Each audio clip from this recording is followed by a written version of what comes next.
আসসালামু আলাইকুম।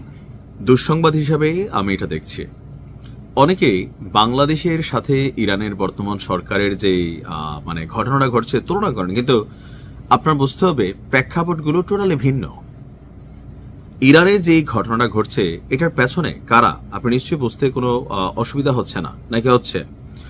ইরানের এই ঘটনার পেছনে মূল খেলোয়াড় হচ্ছে বাবা ট্রাম্প, আর তার সাথে তার যে ছেলে আছে মধ্যপ্রাচ্যে রাজত্ব করে, হু হু নাম নিলেও আমি একটু ভয় পাই, কোন সময় আবার ভিডিওর ডিস্টারবেন্স চলে হয়।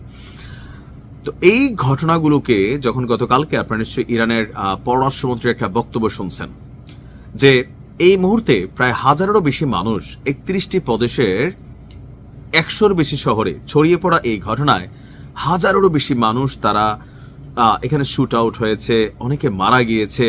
এমনকি এমন এমন ঘটনাগুলো ঘটছে যা গেল 45 বছর যাবৎ ইরানে যেই ইসলামী প্রজাতন্ত্রের শাসন ব্যবস্থা কায়েম হয়েছে, এই ধরনের দুঃসাহস তার দেশের নাগরিকরা করবে বলে পররাষ্ট্রমন্ত্রী বিশ্বাস করে না। এমনকি বিভিন্ন সিসিটিভি ফুটেজ, গোয়েন্দা তথ্য, এগুলিকে যাচাই বাছাই করে দেখা যাচ্ছে যে মার্কিনী যে এজেন্টরা আছে বা পাশাপাশি ওই দেশের ট্রাম্পের যে ছেলের দেশ, সেই দেশের যে এজেন্টরা আছে এই আন্দোলনগুলোর মধ্যে তারা ঢুকে পড়েছে, মুখে মাস্ক পরিহিত।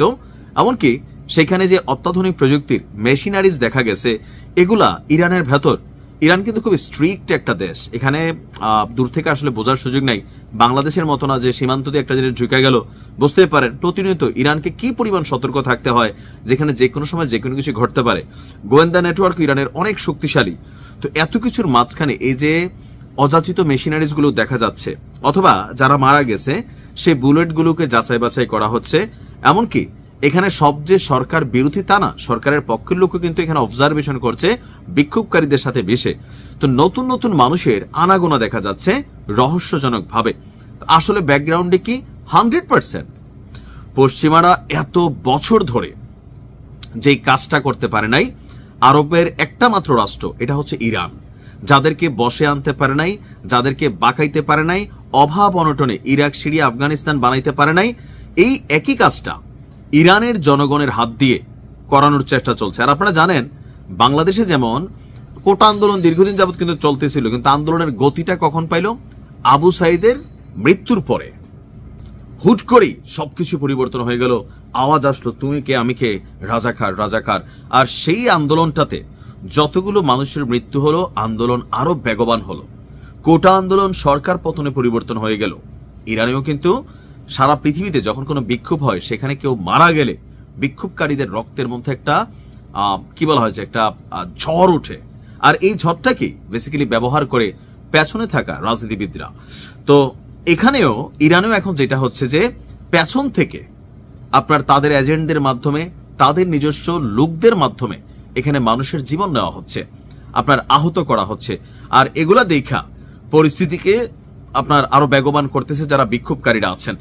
ইরানের সরকার দাবি করেছেন, সর্বোচ্চ নেতা গতকালকে বলছেন যে ট্রাম্প আসলে তার দেশের জনগণের হাতকে ব্যবহার করছে।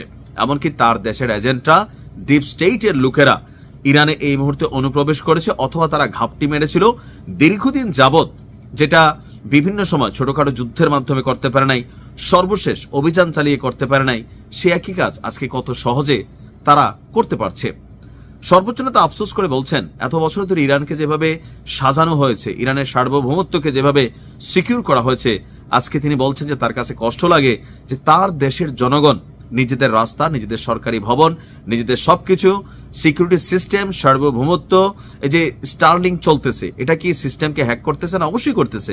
ইরান নেটওয়ার্কের মধ্যে আপনার স্টারলিং অনুপ্রবেশ করতে পারতেছে, ভেতর থেকে কোথাও না কোথাও একটা অ্যাক্টিভিটিস চলতেছে। আপনাদের সর্বশেষ খেয়াল থাকার কথা, ইরানে যে অভিযান চালাইছিল ট্রাম্পের ছেলে, তো সেই অভিযানে আমরা স্পষ্ট ভিডিও ফুটেজ দেখছি ঘটনার দিন মাত্র কয়েক সেকেন্ড আগে কিভাবে ভেতর থেকে দরজা খোলা হয়েছে, আপনার আকাশ প্রতিরক্ষা সিস্টেমকে অকার্যকর করে দেওয়া হয়েছে ফিজিক্যালি।